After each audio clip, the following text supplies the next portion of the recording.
Assalamualaikum warahmatullahi wabarakatuh. Alhamdulillahirrahmanirrahim. Allahumma sholli ala Muhammad wa ala ali Muhammad.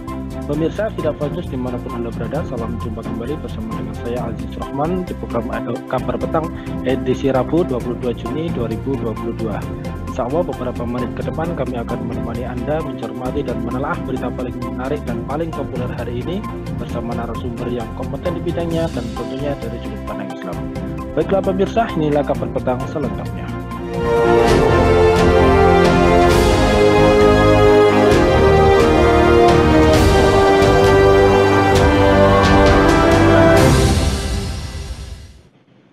Pemirsa, kenaikan harga juga terjadi pada makanan alternatif masyarakat Indonesia seperti mie instan. Mie instan udah naik juga, kemarin mau naik lagi sekardusnya 6.000 katanya. Padahal bulan kemarin udah naik 4.000 per karton. Ungkap seorang pedagang bahan pokok di Pasar Gondang Dia, Rasmi, Sabtu 18 Juni yang lalu. Kemudian kenaikan harga juga dialami terigu dan telur. Meskipun kenaikan yang terjadi terhitung tidak banyak, namun tetap ada menimbulkan kekhawatiran bagi para pedagang. Sementara itu kenaikan harga jual juga melanda ayam potong. Sebelumnya Menteri Perdagangan Zulkifli Hasan juga menyatakan bahwa adanya kenaikan harga jual ayam potong turut dipengaruhi oleh mahalnya harga pakan. Nah pemirsa, sebenarnya apa faktor penyebab kenaikan harga barang-barang tersebut? Apakah ini indikasi menuju krisis pangan? Lantas kemudian apa solusi Islam untuk mengatasi kenaikan harga-harga kebutuhan pokok? Pemirsa, untuk membahasnya kami telah terhubung dengan Bung Hanif Kristianto dari Pusat Kajian dan Analisis Data PKAD. Kita sapa dulu beliau. Assalamualaikum warahmatullahi wabarakatuh, Bung Hanif. Waalaikumsalam warahmatullahi wabarakatuh, Mas Aziz. Alhamdulillah, ini bagaimana nih kabarnya nih, Bung Hanif? Sehat, Bung? Alhamdulillah sehat, alhamdulillah ya, masih bisa makan tadi beberapa bahan pokok yang disebutkan oleh Mas Aziz ya, meski di tengah-tengah kenaikan harga ya. Jadi ya baik, langsung saja ini ya Bung ya, sebagaimana kita menyimak dari pemberitaan yang ada, ini kan Menteri Perdagangan Pak Zulkifli Hasan mengatakan penyebab lonjakan harga bahan pangan pokok ini tidak bisa hanya diselesaikan oleh Kementerian Perdagangan saja. Nah, ia juga menyatakan bahwa masalah utama dari harga-harga yang naik ini adalah ketergantungan negeri kita dengan impor pangan. Nah, menyikapi terkait dengan hal tersebut ini, bagaimana ini tanggapan Anda, Bung Hanif? ya, ini menarik sekali ya, kalau sebelumnya Pak Menteri Perdagangan ya, Pak Muhammad Lutfi itu sudah ya di beberapa media sudah menyatakan ya seperti diinjak-injak kayak seperti keset ya, karena dengan naiknya harga kebutuhan pokok, pangan dan sebagainya, kemudian dengan terkagetnya Pak Zulkifli Hasan ya ketika sidak ke pasar-pasarnya. Nah, saya juga lebih kaget lagi kenapa beliau kaget kan gitu ya. Iya. Kenapa baru tahu juga ya. Jadi saya lebih kaget lagi ya. Baru tahu juga. Nah, padahal pemberitaan atau informasi itu sudah beredar lama. Nah, memang kalau kita teliti juga ya kaitannya dengan ketergantungan impor pangan itu, ini bisa jadi ya salah satunya akibat dari adanya konflik Rusia Ukraina itu juga menjadi salah satu pemicu ya, dengan naiknya harga bahan pokok yang bersumber dari impor ya. Jadi tidak saja persoalan mahalnya harga pakan ya, kan gitu ya. Nah, ini juga kaitannya dengan pengaruh ekonomi global. Nah, itu salah satu indikatornya ya. Nah, karenanya memang ini sekali lagi Menteri Perdagangan itu kan selama ini masih menjadi regulator ya, dan juga negara sendiri juga menjadi regulator, belum sampai pada tataran eksekutor yang itu mengurusi urusan rakyat. Nah, yang sering dilakukan oleh negara ini kan kadang-kadang solusi-solusi yang ya cenderung pragmatis ya, misalnya kebijakan operasi pasar untuk stabilisasi harga kebutuhan pokok. Nah, ini memang dirasa cukup efektif, namun tidak menyelesaikan persoalan ya, bagaimana rantai-rantai makanan ya, kemudian pasokan-pasokan bahan pangan itu juga menjadi tersedia di pasaran. Nah, ini yang perlu kita cermati. Oke lah kalau ini memang Kementerian Perdagangan tidak bisa menyelesaikan sendiri ya. Namun jangan sampai hati rakyat itu terluka kembali kan gitu ya. Dengan sebutan nanti saya khawatir ya, nanti cabai mahal ya. Sekarang faktanya sudah mahal juga ya. Suruh nanam sendiri kan begitu ya. Nanti telur mahal, suruh nerus telur sendiri kan gitu ya. Daging mahal ya, suruh mungkin apa ya, daging apa lagi ya dan sebagainya. Nah, ini keran-keran itu tidak bisa kita, jangan sampai lah hal-hal seperti itu muncul gitu loh ya. Nah, oke lah kalau memang belum bisa memberikan solusi, akui saja kalau memang masih memiliki kelemahan-kelemahan, tapi ya sebagai penguasa atau kementerian ya berikanlah solusi yang terbaik untuk rakyat di negeri ini. Jangan sampai rakyat negeri ini itu ya mengidap kelaparan akut ya. Ya meski juga banyak sekali kasus kekurangan gizi, stunting yang juga menimpa anak-anak kita. Begitu Mas Aziz. Ya, baik. Dengan ketergantungan impor pangan ya oleh negara kita, ini kan dijadikan salah satu alasan ya mengapa harga kebutuhan pokok ini terus saja naik. Nah, menurut Anda sendiri nih, Bung Hanif, kira-kira sebenarnya bagaimana ini kebijakan pemerintah saat ini, terutama soal impor pangan ini?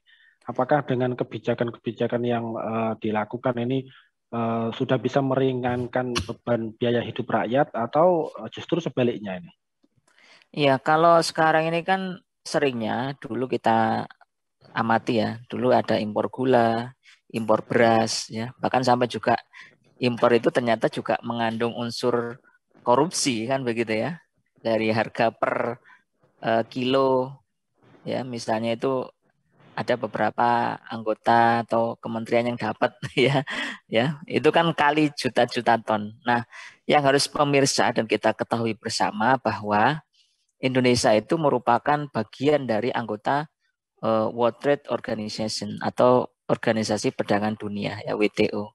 Dan ini yang tidak sepenuhnya Indonesia bisa menutup pintu impor. Ya bahkan pemerintah Indonesia itu punya prinsip bahwa impor pangan itu masih bisa dilakukan untuk produk segar atau olahan yang belum dipenuhi oleh dalam negeri. Nah, kebijakan membuka pintu impor tersebut itu juga dibarengi dengan upaya terus meningkatkan daya saing produk lokal.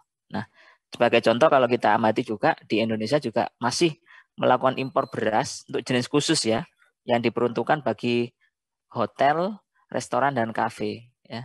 Tapi sebetulnya Kementerian Pertanian melalui Balitbang ya Pertanian itu juga melakukan inovasi ya yang memungkinkan beras jenis tersebut itu bisa diproduksi di Indonesia seperti varietas benih unggul, Terabas untuk beras tipe Japonica atau varietas benih unggul Baroma untuk beras tipe Basmati misalnya begitu. Nah, konsekuensi Indonesia menjadi bagian dari WTO itu kan juga Indonesia ya terlibat dalam perdagangan bebas ya.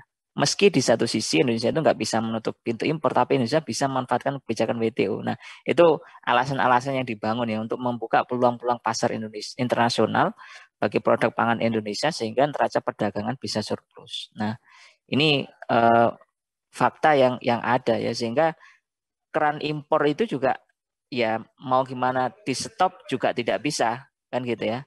Jadi ini konsekuensi mengikuti aturan global ya, perekonomian global. Nah, karena itu ya kita ya mustahil nanti kalau tidak ada solusi-solusi jitu ataupun usaha-usaha yang mantap dari penguasa juga tidak akan keluar dari namanya impor pangan ini kan begitu ya. Nah, seperti itu Mas Aziz. Ya, baik Bung. Sebagaimana sudah sedikit Anda jelaskan tadi ya, bahwa kan beberapa dari kondisi apa namanya komoditas pangan ya, yakni rendahnya produktivitas sejumlah komoditas pangan sehingga kemudian menyebabkan ketergantungan impor begitu. Nah, ini tanggapan Anda terkait dengan hal tersebut ini seperti apa ini Bung Hanif? Termasuk juga mismatch geografis dari supply and demand. Nah, ini yang kita juga kadang-kadang agak dibuat bingung ya dengan kondisi seperti ini ya. Sebab apa? Kadang-kadang kita ini kan pernah mengklaim sebagai ya produksi beras yang sempat swasembada ya. Namun Ya. akhirnya juga impor ya. Kemudian juga kedelai beberapa waktu lalu juga impor dari Amerika ya.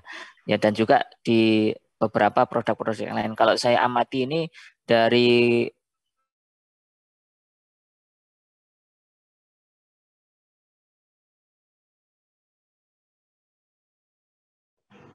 Halo, Bang Hanif, monitor Bang Hanif. Ini tampaknya sedikit ada gangguan ini pemirsa, Bang Hanif ini. Monitor Bang Hanif. Baik, halo monitor Bang Hanif, sudah tersambungin Oh, tampaknya. alhamdulillah monitor Mas Aziz. Ya, baik, bisa diulangi lagi ini Bang Hanif jawabannya. Tadi tampaknya koneksi dari Anda terputus ini. Silakan untuk diulangi lagi.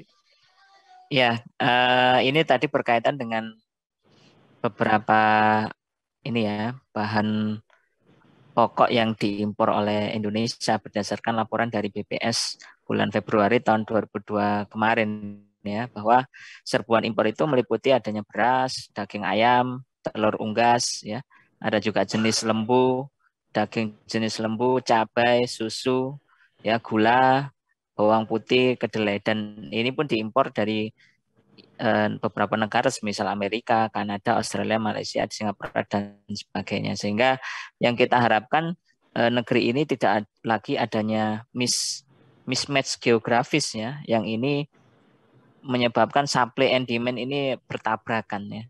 Nah, ini yang tentu kita tidak inginkan, bahwa sekali lagi kalau peranan pemerintah hanya sekedar regulator ya, hanya sekedar fasilitator impor saja, maka ya bagaimana mereka juga mau membereskan persoalan-persoalan kaitannya dengan pangan ini. Jangan sampai alasan karena konflik Ukraina dengan Rusia itu jadikan alasan terus ya. Nanti juga alasan cuaca itu yang paling gampang ya, bisa-bisa nanti wah ini musimnya anomali. Terus nanti kalau sudah itu sudah alasan apa lagi? Nah, kira-kira begitu Mas Aziz. Ya, baik. Lantas kemudian kalau melihat terkait dengan hal tersebut, sebagaimana yang sudah Anda jelaskan tadi, sepertinya ini harus seperti apa ini? Bagaimana keterjangkauan pangan untuk mendukung ketahanan pangan nasional saat ini? Kemudian juga bagaimana kondisi keterjangkauan ekonomi masyarakat kita saat ini? Ya, memang kalau kita amati ya di beberapa laporan dari Kementerian Keuangan ini kan kondisi ekonomi pasca pandemi ya, ini menuju pasca pandemi ya, meskipun juga sekarang masih ada pandemi COVID-19 ya. Nah, ini ekonomi memang kalau ini sudah beranjak memulih agak lebih baik daripada sebelumnya. Sayangnya, ya lagi-lagi ini kan kita dikagetkan dengan kenaikan harga-harga kebutuhan pokok misalnya ya. Yang ini juga ya sempat memilukan kita gitu ya. Bahkan harga cabai misalnya yang itu juga mahal ya per kilonya, kemudian telur ya. Apalagi ini juga diimbangi dengan adanya penyakit menular ya, mulut kuku yang ada di hewan dan sebagainya.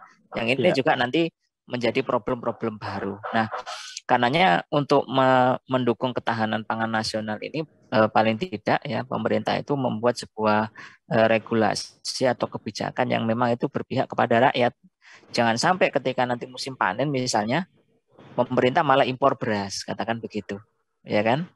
Kemudian ketika musim panen apalagi pemerintah malah impor. Ini yang kadang-kadang membuat hati petani itu tersayat-sayat gitu ya. Jadi, nah seolah-olah impian-impian harga itu apa hasil pertanian atau hasil pangan itu dihargai mahal. Nah, itu pupus juga ya karena gempuran produk-produk impor. Karena memang seringnya ketika harga di dalam negeri itu naik, keran impor itu dibuka lebar-lebar gitu ya. Ya dengan tadi ya alasan untuk menyeimbangkan harga. Nah, ini yang pertama. Nah, lalu yang kedua yang dilakukan oleh pemerintah ya ini kalau tadi Pak Zulkifli Hasan misalnya tidak hanya Menteri Perdagangan ya, tentu menggandeng juga Menteri Pertanian juga, ya kan? Kemudian Menteri Perekonomian dan supaya bagaimana membuat satu formula yang itu memang mendukung ketahanan pangan di negeri ini gitu loh ya. Nah, jangan sampai ya kita-kita ini nanti ya tidak bisa makan gitu loh ya atau nanti malah makan seadanya kan gitu ya. Nah ini karena memang ke depan ini juga ada tidak ini ya perang pangan juga ya di dunia ini. Bagaimana ketika pelajaran paling penting dari konflik Ukraina dan Rusia itu kan mereka penghasil gandum terbesar di dunia ya dan juga pengekspor itu menahan gandumnya sehingga beberapa negara yang biasanya mensuplai gandum dari mereka itu juga mengalami kelaparan. Nah, ini yang kita tidak inginkan karena ini nanti juga efek dengan perekonomian khususnya pengusaha-pengusaha misalnya UMKM yang bergerak di bidang food and beverage ya atau kuliner ya misalnya. Nanti kalau cabai mahal ya, nanti jangan-jangan tidak ada lagi ya level pedas-pedas ya, level pedas sampai 10 dan sebagainya. Nah, ini karenanya sekali lagi ini menjadi tanggung jawab penguasa untuk menyediakan bahan pangan yang bisa diakses dengan mudah dan juga murah gitu ya. Murah itu artinya apa? Terjangkau gitu ya. Jangan sampai dengan alasan nggak apa-apa harganya mahal, yang penting barangnya ada. Nah, itu logika itu yang salah. Yang salah adalah apa? Kalau bisa itu barangnya ada, harganya terjangkau dan murah. Nah, itu. Karena kita suka yang murah penduduk negeri. Nah, seperti itu Mas Haris. Ya, baik. Terakhir, Bung Hanif, jika memang demikian, ini kira-kira apa dan bagaimana langkah yang harus dan perlu ditempuh agar Indonesia ini menjadi penghasil pangan terbesar di dunia, sehingga kemudian kita bisa menjaga stok ketahanan pangan dan juga memastikan bahwa kebutuhan pokok dari rakyat Indonesia ini bisa tercukupi. Ya, saya memiliki beberapa ini ya analisis dan juga mungkin bisa menjadi sebuah solusi bagi kita semua. Jadi yang pertama ini kan dilakukan pemetaan secara geografis ya, dan ini dari sisi dukungan penelitian dan data yang dilakukan oleh pemerintah bersama lembaga terkait. Ya. Misalnya kalau kita dulu kenal LIPI yang sekarang jadi BRIN gitu ya. Nah itu memetakan ada geospasial ya. Nanti misalnya Pulau Jawa ini biasanya lumbung beras ya. Nanti pulau apa lagi jadi lumbung apa. Jangan sampai kita salah tempat ya, misalnya Kalimantan jadi lumbung singkong kemarin bro, atau kita niatnya di Papua ya menjadikan swasembada pangan di sana, tapi sekali lagi itu nggak dieksekusi dengan baik. Nah itu plus juga penguasaan tanah gitu ya. Jadi yang selama ini kan tanah negara itu kan disewakan ya kepada pengusaha-pengusaha itu ya. Sebagaimana kemarin kita berkaca dari kelangkaan minyak goreng ya, bagaimana pengusaha besar ya yang itu juga masuk oligarki ya menguasai lahan-lahan sawit ya. Ya, bahkan negara juga tidak mendapatkan apa-apa kecuali dari pajak yang kecil. Dan yang kedua, tidak terlalu gegabah dalam membuat kebijakan impor pangan khususnya. Karena kita khawatir impor pangan ini hanya sebagai modus untuk meraup keuntungan gitu ya. Nah, ini yang kita khawatirkan di situ. Nah, karena memang kenapa di luar negeri bisa murah, sedangkan di sini kok tambah mahal. Nah, ini yang memang harus dievaluasi oleh di negeri. Boleh kebijakan impor itu ya, asalkan tadi yang tidak merugikan ya rakyat dan juga pelaku-pelaku di agraria ya atau pertanian. Nah, kemudian yang ketiga ini melakukan penelitian yang didukung oleh kampus-kampus besar di negeri ini ya, dan juga intelektual yang mendapatkan dukungan dari pemerintah ya untuk melakukan apa inovasi-inovasi ya. Jangan sampai ada rakyat yang punya inovasi gagasan malah misalnya dihalang-halangi ya atau nggak didukung, itu kan sering terjadi di negeri ini. Bagaimana penghargaan terhadap inovasi anak bangsa itu kurang dihargai ya, bahkan beberapa inovasi atau hasil temuan dari anak bangsa itu kan dijual ke luar negeri, hak patennya dibeli mereka kan gitu ya. Nah ini yang kita juga turut miris ya kalau mendengar berita-berita tersebut. Padahal kalau itu dikembangkan oleh pemerintah didukung dengan sumber daya, sumber dana khususnya juga, itu pasti menghasilkan sesuatu yang luar biasa. Jadi bukan mustahil kita ini bahkan bisa kembali lagi ya mengenang swasembada, enggak hanya swasembada beras loh ya, tapi semuanya kan gitu ya. Namanya swasembada pangan untuk demi ketahanan pangan agar kita bisa makan kan, untuknya di situ. Nah, yang keempat, ini pemerintah juga tidak sekedar regulator ya, tapi juga harus tahu persoalan untuk mengurusi hulu sampai hilirnya agar sekali lagi pelaku pangan, pertanian, usaha dan sebagainya yang itu bergantung kepada pasokan atau aliran pangan ini itu mendapatkan keuntungan gitu ya. Ya jangan sampai ketika petani misalnya sudah berusaha payah mengeluarkan modal, pupuk macam-macam ya, kemudian ternyata harga jual beras murah. Akhirnya ya diterima apa? Kerugian. Nanti gimana kalau para petani itu misalnya mutung ya, atau nggak kalau gini kok harus jadi petani lah, jadi buruh aja misalnya begitu ya. Nah, sementara lahan kita ini lahan yang luas dan subur. Nah, karenanya kebijakan-kebijakan itu harus dievaluasi ulang, ya, dan tolong negeri ini tuh ya pengawasannya berpihak pada. Dan kalau di dalam Islam sendiri kan bahwasanya pemenuhan hajat hidup orang banyak, yakni terkait dengan pangan atau makan itu kan menjadi tanggung jawab negara, kan gitu ya. Bagaimana negara tidak hanya mengurusi urusan produksi, tapi juga terdistribusi tadi.